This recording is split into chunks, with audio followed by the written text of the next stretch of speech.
जो जो उन्होंने हमें रूल्स बताया हमने उन पे फॉलो किया।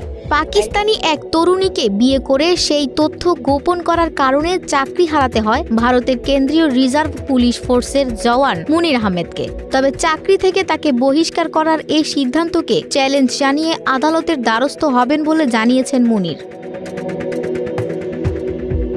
তিনি বরখাস্ত হন গত শনিবার ৩ মে। মুনির বলেন তিনি সদর দপ্তরের অনুমতি পাওয়ার প্রায় ১ মাস পর বিয়ে করেছেন।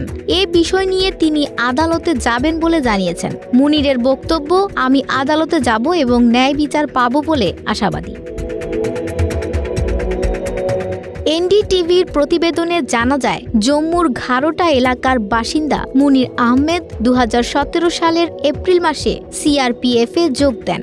সিআরপিএফ জানিয়েছে পাকিস্তানি নাগরিক মিনাল খানকে বিয়ের বিষয়টি গোপন রাখা ও তার স্বল্পমেয়াদী ভিসার মেয়াদ শেষ হওয়ার পরও তাকে নিজ বাসায় রাখার কারণে মুনির আহমেদকে বরখাস্ত করা হয়েছে। সংস্থাটির দাবি, এ কাজ দেশের নিরাপত্তার জন্য হুমকি স্বরূপ। গত ২৮ ফেব্রুয়ারি আটারি ওয়াঘা সীমান্ত দিয়ে ভারতে আসেন মিনাল খান। তার ভিসার মেয়াদ ছিল ২২ মার্চ পর্যন্ত। তবে শেষ মুহূর্তে আদালত তাকে দেশে ফেরত পাঠানোর সিদ্ধান্ত স্থগিত করে। বর্তমানে তিনি তার স্বামীর বাসায় জম্মুতে আছেন।